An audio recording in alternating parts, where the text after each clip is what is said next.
Hey guys, Caden here. Hope you guys enjoy our part 2 of our MCU ranking. If you would, leave your own rankings in the comments below and click that subscribe button. If there's anything else that you guys will want us to review or react to, be it movie or TV show, just leave it down in the comments. Hope you enjoy. Peace. We're already halfway through here. So number 11 for me, this is a movie you've already talked about. It's going to be Ant-Man and the Wasp. Yes. I really enjoyed Ant-Man, and then finally sitting down and watching Ant-Man and the Wasp, I was one of those that I didn't really have high hopes for. Of course, it was because we had just seen Infinity War, so you don't really go into another movie with, high hopes. The payoff in the end, you said that credit scene where, the family's been dusted away, that was huge. For me, that was really the reason I watched the film, was to get to the end and see how it's going to connect and see what are we going to do for what's Endgame going to bring us? What are we going to expect? I do enjoy the Wasp. I enjoyed all the little action sequences. I did point out I was kind of unfair in my review of it because I forgot to mention one of the good things is Wasp. It's titled Ant-Man and the Wasp. Kicks a lot of butt in this movie. And you forgot to mention Wasp. Yep. I enjoyed it. It's a movie that I would rewatch. This is probably the first movie on my list where I would sit down and rewatch from start to finish. Wow. I would rewatch this film. Just overall, I just think it's Ant-Man and the Wasp. You go in expecting humor. I just knew what to expect out of this film, and that's exactly what I got. So this for me was not as disappointing as a film as any of the other ones I've talked about. For me, it's the first one that was just not. It just didn't disappoint what I expected out of it. That was your number 11? That was my number 11. Well, my number 11 is going to be another hit back, is Captain America, the First Avenger. So we obviously disagree a lot here, considering Ant-Man and the Wasp for me is a lot lower. His Captain America is a lot lower. Where did you have Ant-Man and the Wasp? I had it number 19. Number 19? Okay. That's right. So, I will admit, I do like Captain America is my favorite character in the MCU. But I will say it wasn't because of this movie. I wasn't a Captain America fan until Winter Soldier. I thought he was a douchebag in Avengers, and this movie was just okay to me. But I like the symbology in the movie. I like what Captain America embodies. For instance, him to get the serum, it didn't work with someone being, evil heart or something like that. So the whole story where he is this frail little guy who wants to serve his country, but he can't because he physically is weak and he has problems, and he's actually faking his information on registration forms. And this is during, a really bloody war, and he wants to go and fight despite, who he is. And that for me, I like it better than the Thor origin story, or I think Thor's the only origin story I have here on the list. Oh, Captain Marvel, stuff like that, is because of everyone, he embodies to me what a true hero is.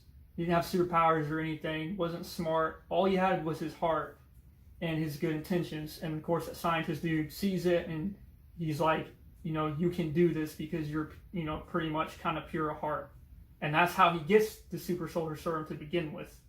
So I know a lot of people look at Captain America and they're like, oh yeah, he's just saying this because he has, super strength and super reflexes. But if you go and look at who he was before, that's who Captain America is. And that's why I like the movie. I also like the whole Nazi thing, which you probably don't really care about, but I like the Nazi thing. I like the Red Skull vaporizing people with the Tesseract. It was freaking awesome.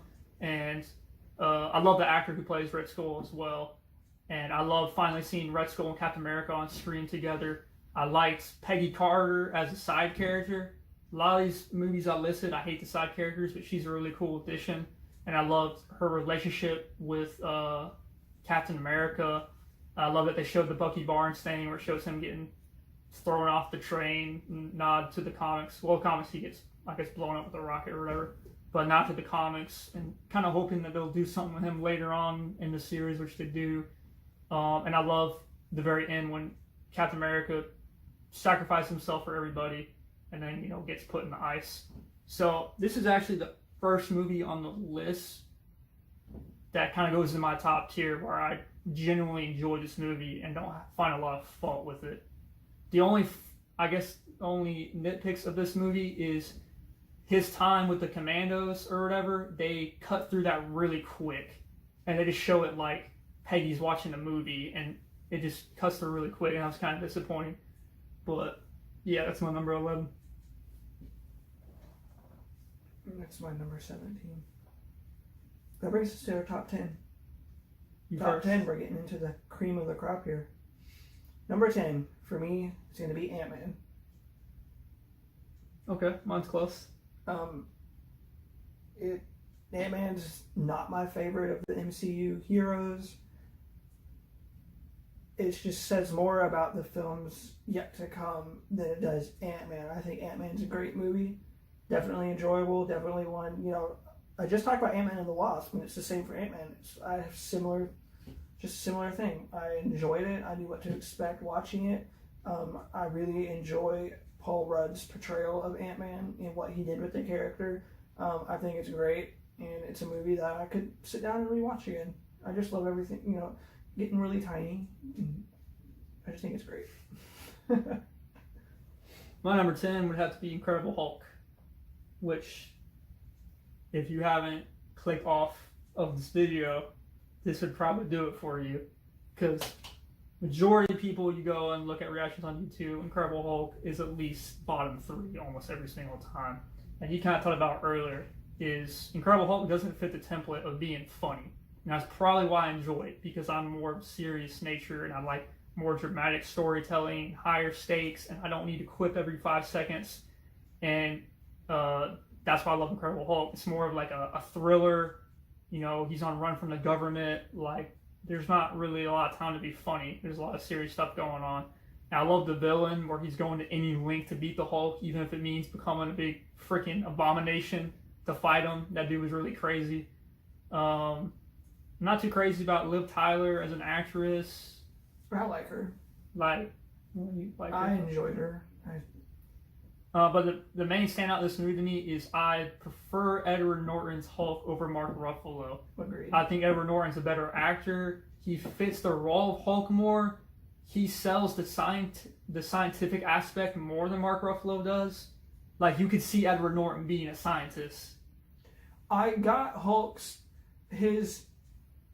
what Edward Norton did better for me than Mark Ruffalo is when he's not the Hulk, and the way he plays the desperation, just the way he acts it, you could just see it in his face, just everything about it. It's his desperation of not becoming the Hulk.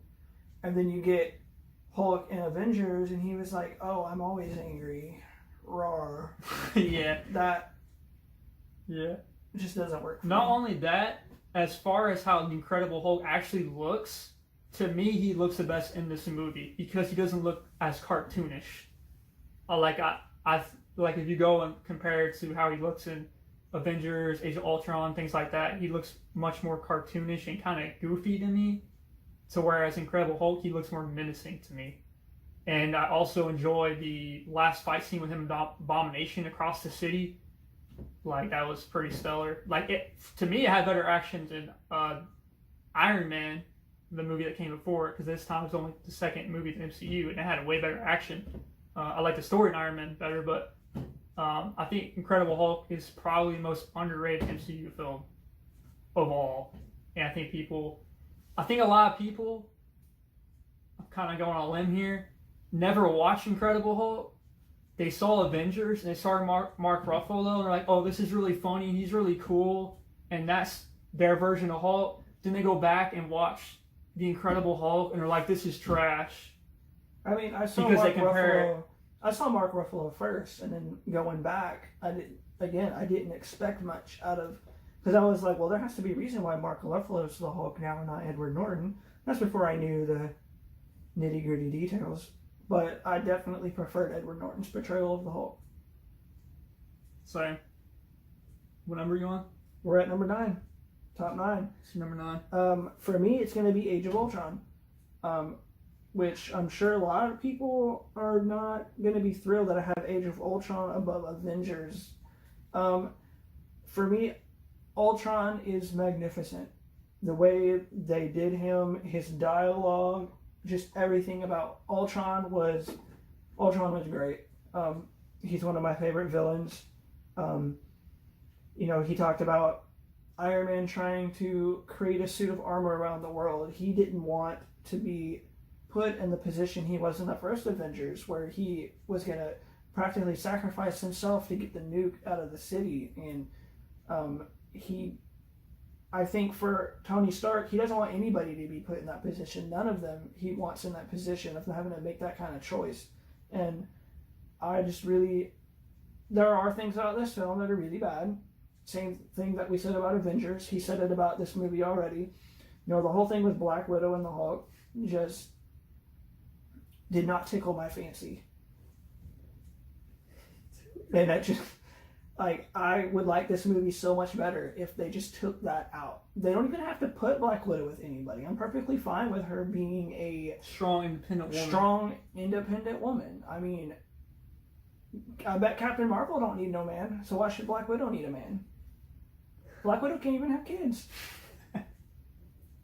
She's a monster. I mean, I enjoy all of the fight scenes. I really like the introduction of Quicksilver and Scarlet Witch. I love X-Men. Oh, I forgot to touch on Scarlet Witch. I love X-Men, so I'm kind of biased when it comes to Scarlet Witch just because I love the X-Men. I've always liked the X-Men more than I've liked the Avengers. But then these films have happened, so I like Iron Man. We're going to forget about X-Men 3. Yeah. They kind of ruined my favorite Marvel character. Wolverine origins. We'll talk about X-Men another day. We'll have to make a new Stay list. tuned. Yeah, stay tuned. We're gonna make a new list. It's gonna be all about the X-Men films. So that's gonna be fun. But yeah, Age of Ultron. Number 9 for you? Is my number 9. Let me look at my notes right quick. Yeah, that's what I already had down. I love Ultron as the villain. Thus far, my favorite villain in any of these movies is gonna have to be Ultron at this point. So number 9 for me, which I think was your number 10, is Ant-Man. Yeah. Right? Yep, I had just talked about Ant-Man. Yeah, so Ant-Man is probably, to this list, is my third favorite origin story of the MCU. I loved how he was just kind of a nobody. I mean, he was smart with breaking locks and safes and robbing, I guess. But he's kind of nobody. He's just getting out of prison. He's trying to establish this relationship with his daughter. You can tell he's a good man. He just had been through, some rough patches. And then, of course, his ex-wife, I don't know if they were married or not, but she looks down on him. And then her new guy looks down on him. And his daughter's the only one that really looks up to him.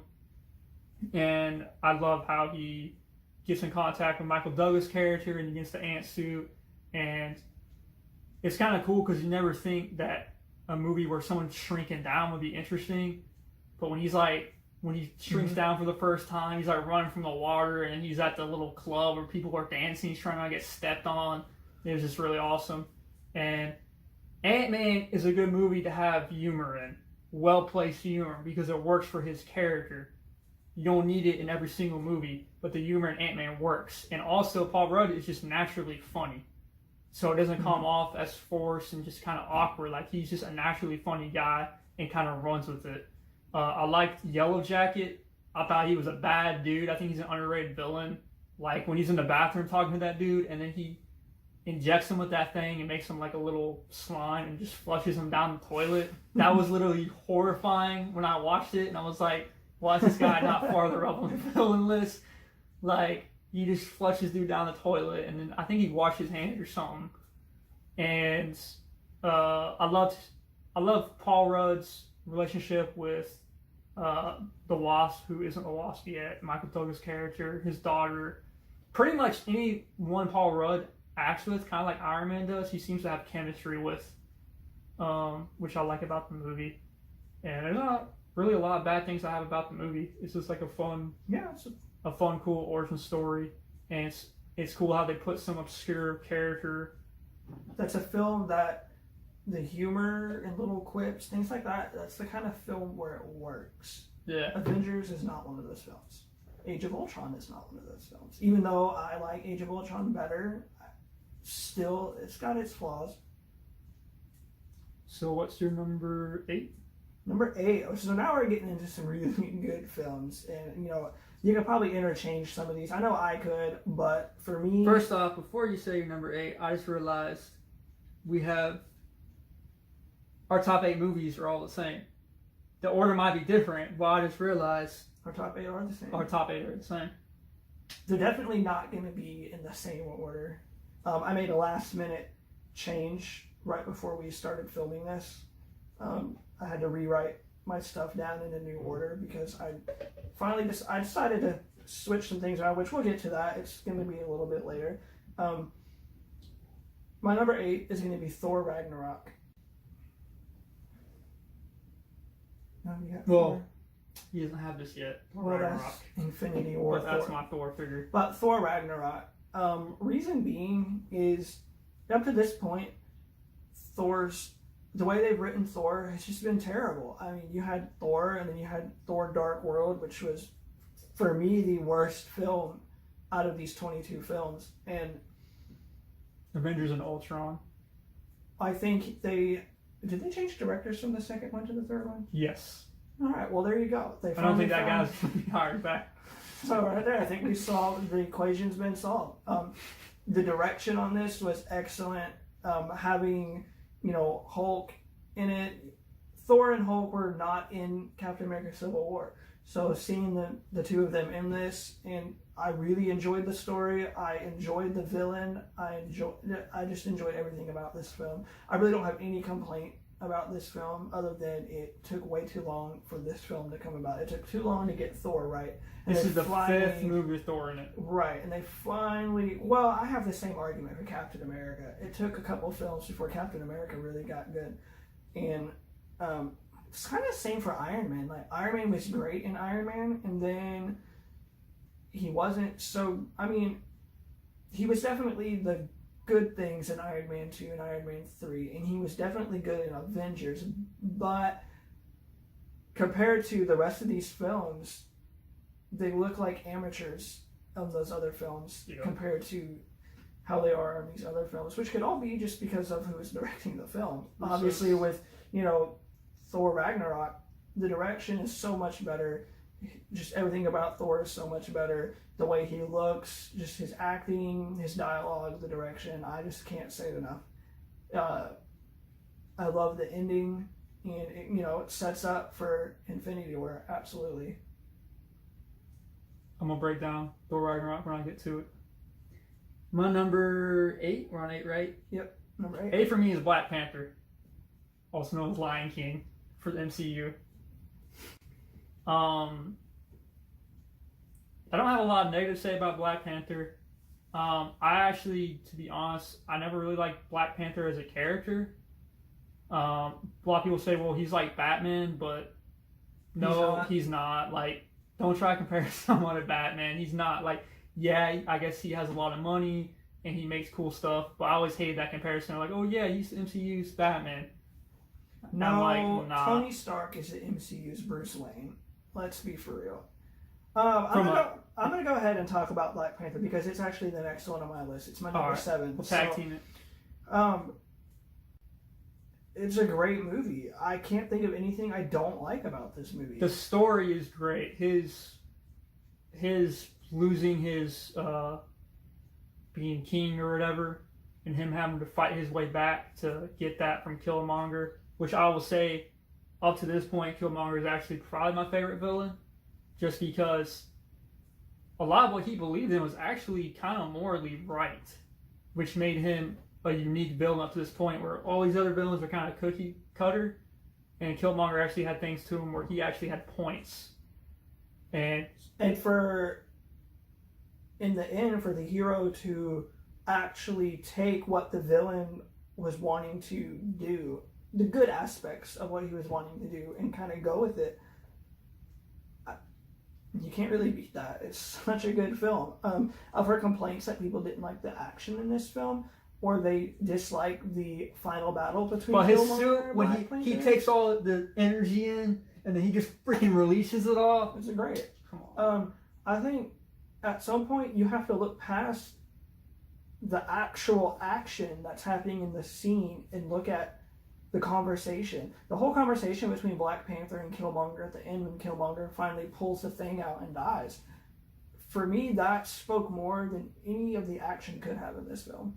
And the action to me wasn't even that bad. Like when It was really good. when he fights Killmonger. Well, first he fights M'Baku, who is one of my favorite characters in the movie. He fights M'Baku, who challenges him for Black Panther or whatever, and they fight on the little mountaintop. And then he fights Killmonger later, where of course he ends up getting thrown off the cliff and then killed. Mhm. Like I thought the action was really good, and I like the scene where they're going through the city and his sister Sherry is like driving that car even though she's not there.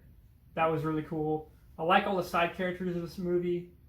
Sometimes I found Sherry to be a little annoying, and Well, she's like little sister annoying, so I Yeah. think it works. I was okay with it. I'm just nitpicking if I had to I mean, find something. I didn't have an annoying little sister growing up. I had an annoying little brother, so Yeah. it's something I could relate to, and I was okay with it. I wouldn't say half the dumb stuff that she says though. I love Okoye's character. She is a strong, independent black woman who don't need no man, even though she had a pretty crappy man. But Yeah, he was a douche. he was a traitor. douche. He was a traitor, and I wouldn't say that's like a negative point of the movie. Just his character was a douchebag. He was a Yeah. piece of trash. But he played the part well. I think that's something that all the actors in this film did great. I give props to the director and the casting director. Like these actors nailed these parts. I loved it, and I would put it higher on my list. But these other movies are just same thing. They're so great. I mean, I don't know how you can. What number you on? You're actually on your number 7 because Black Panther was my number 7. Number 7 for me, my second favorite origin story in the MCU is Doctor Strange.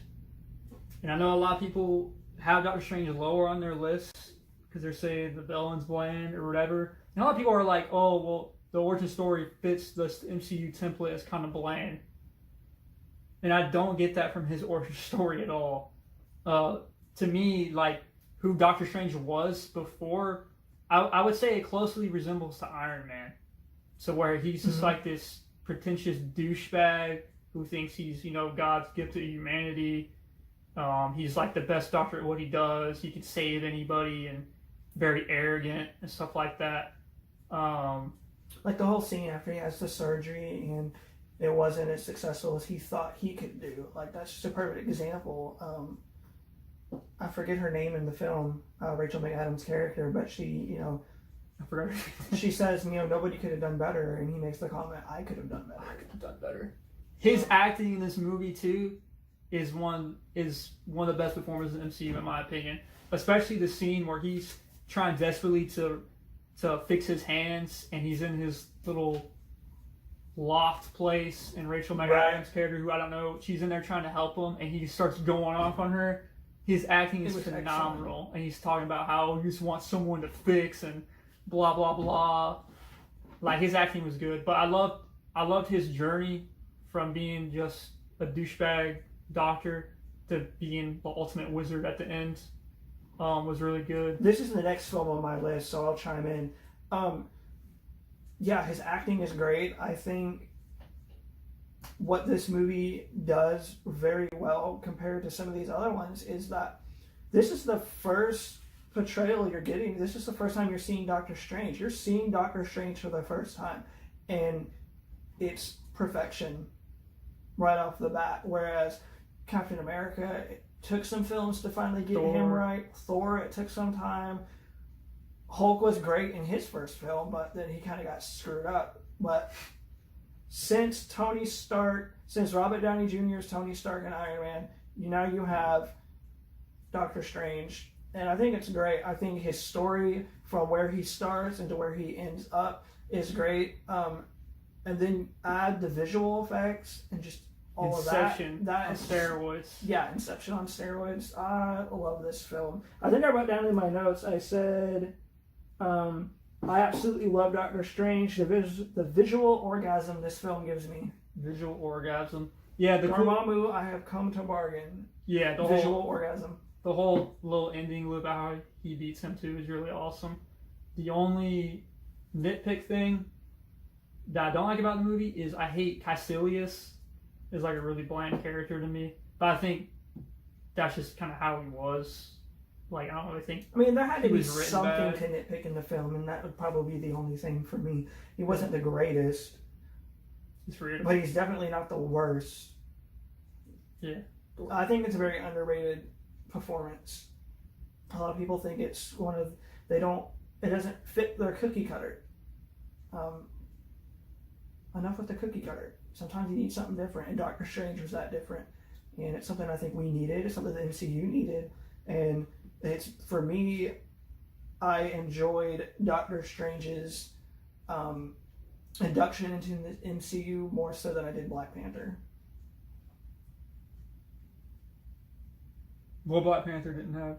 He was introduced in Civil War, though. I know, but I'm just saying, even so, I enjoyed Doctor Strange much more than Black Panther. They're both great movies. I just like Doctor Strange better. I am partial to magic and supernatural things of that nature, so I guess that's why I like Doctor Strange more. What number was that for you? That was my number 6. All right, so I'll go with my number 6.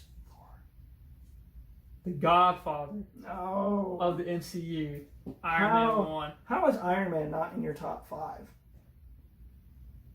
First off, we'll get into that later. Russo's, sorry, but so Iron Man is, the movie that started it all, and you can go back, and it's a very rewatchable movie even now. There's a lot of movies that come after Iron Man that seem really outdated compared to the movies that are out now. But Iron Man still has that where you can go watch it and enjoy it. My favorite origin story, Tony Stark, weapon expert. Basically, his weapons are other people are getting a hold of his weapons and killing people with it. He doesn't really care because he's making money, and he's sleeping with women and all this stuff. And then, of course, he ends up becoming a hero, making the suit. Goes in that desperation, has that life-changing experience. I love Terrence Howard in this film as War Machine. Well, he wasn't War Machine yet, but as Rhodey. He was my favorite version of Rhodey so far. He was just like, him and Robert Downey's chemistry was just kind of flawless and really sold that, like, oh yeah, they're buddies. So I like that. It's a shame that I guess he wasn't getting paid what he thought he was getting paid, just like Edward Norton. I think what Terrence Howard did better than what Don Cheadle did is that, yeah, they felt like buddies, but at the same time, I felt his portrayal of Rhodey was still professional, and I could clearly see the conflict that he had with himself of being in the profession he was in and what he needed to do versus his friendship with Tony Stark. Whereas for me, Don Cheadle's portrayal is just all about his friendship with Tony Stark, and he loses his professionalism and that aspect of who he is, and I don't like Don Cheadle's. I like Don Cheadle as an actor. I just didn't like him as Rhodey. Same. I love the bad guy in this movie because Jeff Bridges can always act. And of course, the scene everyone loves is when he's going off on his little scientific research guide, talking about how Tony Stark could build this in a cave with a box of scraps. That's like the best scene in the movie. But as being the very first movie of the MCU, not knowing what to expect, they take a character like Iron Man, which some people, as much as they act like they knew who Iron Man was, they didn't know who Iron Man was.